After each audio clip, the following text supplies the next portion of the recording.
Yeah, and Snupe Bandz cousin, he really in the trenches. He really like down with it, cut from a different cloth, man. He got them chains back while everybody was distracted with all these people getting locked up, like Straight Drop and Cornelius and all them, Smith. He came and was working. He was working, tracking down JoJo Splat and CEO Bobby and Big Homie G, making sure that he gets the chains back. They got them chains back now, and that's why they flexing in this pic they post on Facebook.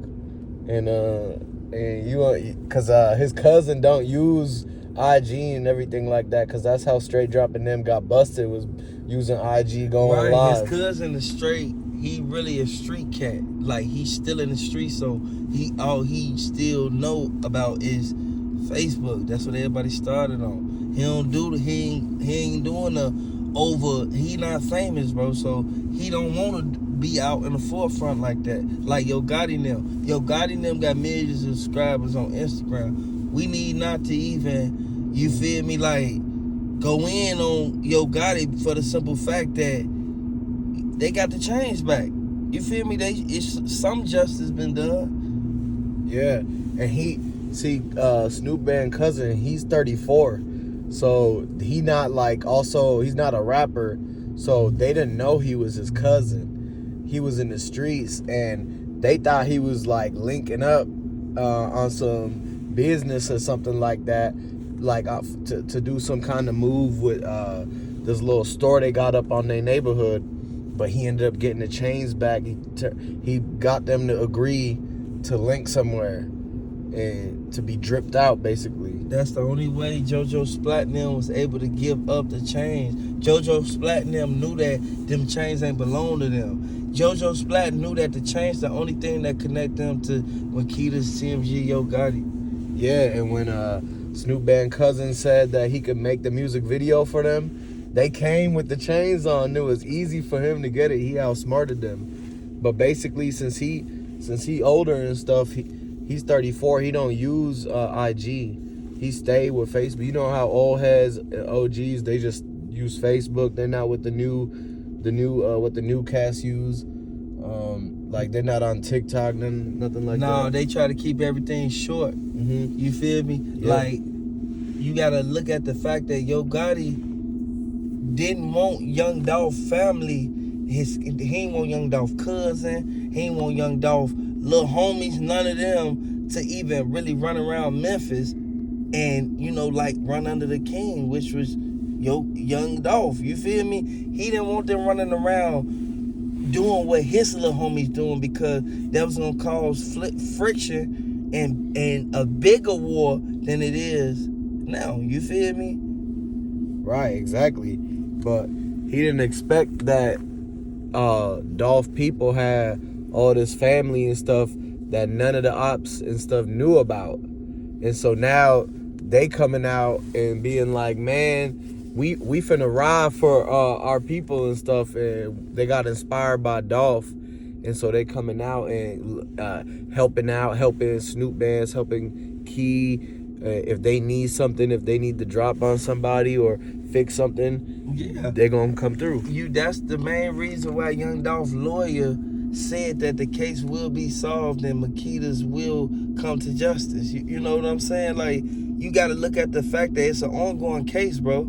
It's not like everything they finding out evidence as the case go on. You gotta understand, by them leaving the stuff in the car, it placed them at the scene. By Maurice Hill leaving Makita's and coming back right when Young Dolph pulled up, and they say Maurice saw the guys go in the back door of Makita's. They say Maurice ain't see the guys walk through the cookie shop, but he saw them come in the back door. Mm-hmm, exactly. And now they got the warrant for the Family Dollar video so that they could prove that. That's why you haven't seen it yet, because they had a warrant. They had to freeze it. It froze it, so they couldn't post it nowhere.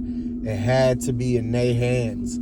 So now that came from Young Dolph lawyer. Yeah. He the one that's helping and working to get you know how one side of the court is gonna be straight dropping all them guys, and one side gonna be Makeda's, Maurice Hill, Raven Makeda's, and the cashier, which is going. The cashier already gave the interview to the police, to the people. She gave the interview to the people, but she gave a separate interview to the bloggers. That's right, and she should have. And they now told her lawyers that she should have never went to the bloggers, because all the MPD and the feds now have contradicting stories from her, and it's evidence. That's Exhibit A from them. And the other side is the people who is going to be doing the justice for Dolph is going to be the PRE lawyers. And the PRE lawyers, they got something up their sleeve that the other side don't know about yet. It's a key evidence, just like the key evidence of them leaving their gloves and mask in the glass. They had the glass on their shoe when they stepped on over by the curb. Yeah, so when they inside the bottom of the ridges of the shoe. Yeah. Evidence points JoJo Splat at the scene because he had glass under his shoe. And it got on the carpet in the white bands. So when they impounded it and searched it, they found the same glass that's at the Makeda's restaurant. And once JoJo Splat got caught for the possession of the stuff he was possessed with, you gotta understand, man, they found evidence of Makeda's glass under his shoe.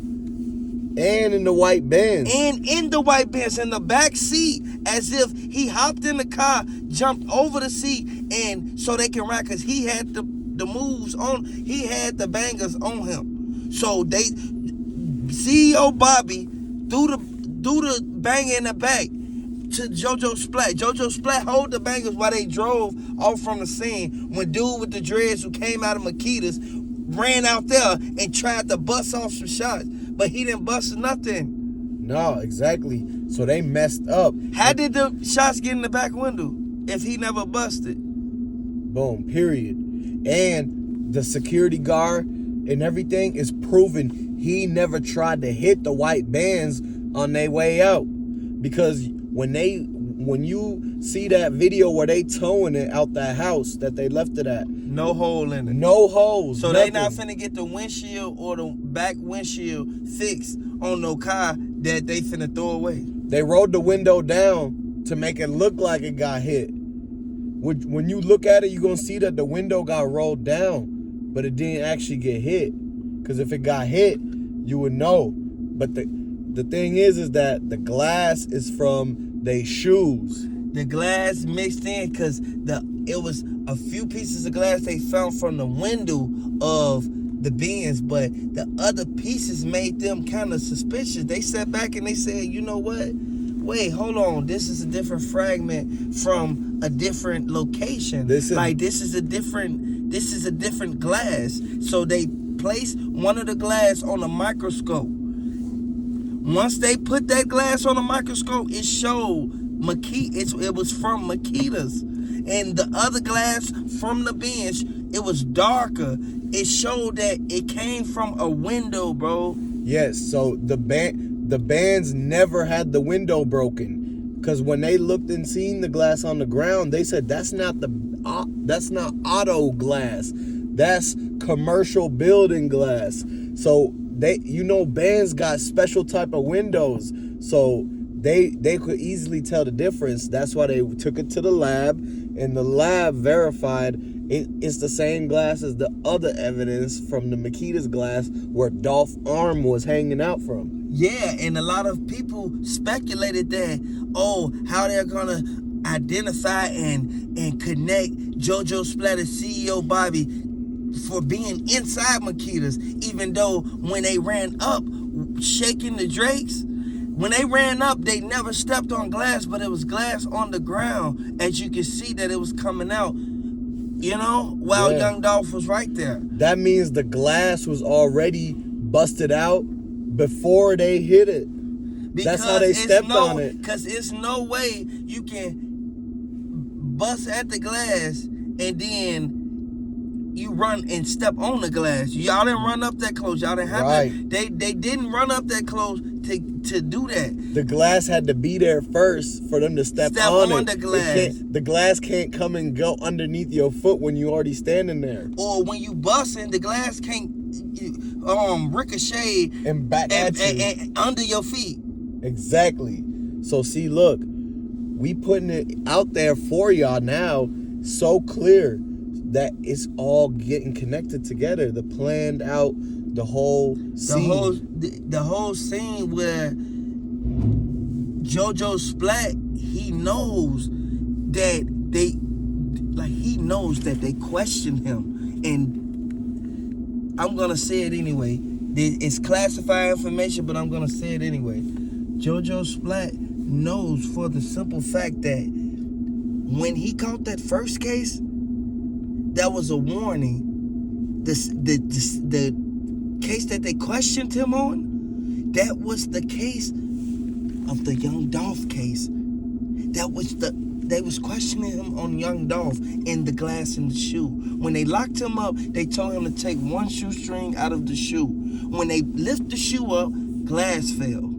They see the other pieces of glass still stuck. Right, and they asked everybody the first question, what shoes you have on that day and where are the shoes? They want to find out what they did to the outfits and clothes they wore, because they left their mask and stuff, but they took their clothes with them. And so if they can figure out exactly the little piece of rubber that's left on the glass from the person's shoe that it was from, they're going to ask all the people what shoe you wore. And when they say the type of shoe that piece of little rubber that's on the glass is, that's going to be the person that is going to get hit with another charge for being up there close. And I think that's CEO Bobby, because you got to understand, CEO Bobby was the one in the front. Somebody else was in the car. Somebody was driving. It's a getaway drive, remember? And two guys that came out. The other two guys, so it was like 5 people total, like old girl said. Black youngster cousin. The girl. Yeah, remember, guys, the 2 people when Straight Drop and the other accomplice ran up, they wasn't the drivers. It's CEO Bobby in there driving. Remember, it's his car, but they trying to say it got taken by somebody else. But he was who did it get taken by? His friend, which is JoJo Splat. Exactly. They made it. They gave it to Black Youngster baby mama, and then she leave it at some gas station for somebody to take. Somebody, and it's not. Look, Black Youngster girlfriend, she light skinned. Y'all thinking the wrong girl. Everybody thinking the wrong girl. That was his cousin. They keep thinking that's his girlfriend. That's his cousin. Right, and she light skinned. That's why when y'all heard the news that it was taken from a white girl, y'all was like, that ain't no Black Youngster girlfriend or a cousin. It's because y'all didn't know Black Youngster got a light skinned cousin. Black Youngster got a lot of light skinned cousins. Yeah. People don't know the simple fact that the beef that they had, it led to the point where they had to set Young Dolph up. It led to the point they had to get neighborhood cats who has rank because of their fathers, and which puts them in position to do drills. They trying to shake up the whole territory of Memphis, and then the fact that this time they knew that because Black Youngster got off with a dismissed case on the 100 shots case. Yeah. Dismissed. He was dismissed.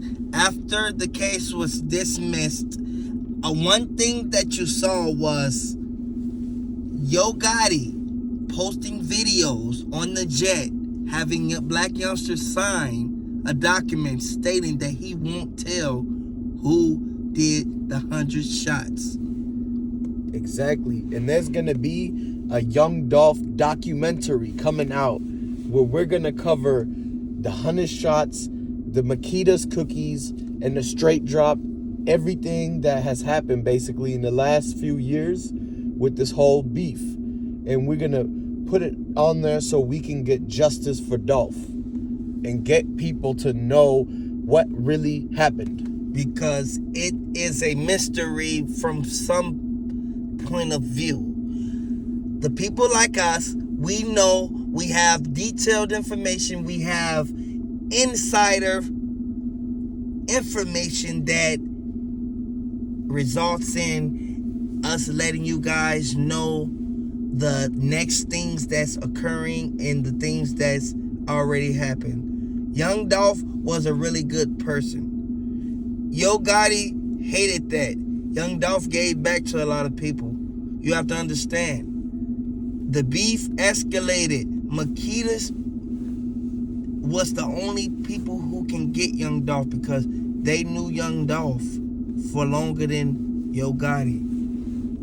Yeah, they knew him for a long time, and they was really thirsty for what he had. That's why they set him up with Yo Gotti. Everybody that was thirsty for what Dolph had and was doing by himself, they were so thirsty that they couldn't have that because all them other people already basically signed to something different. Already were booked with somebody. What they had to answer to a boss.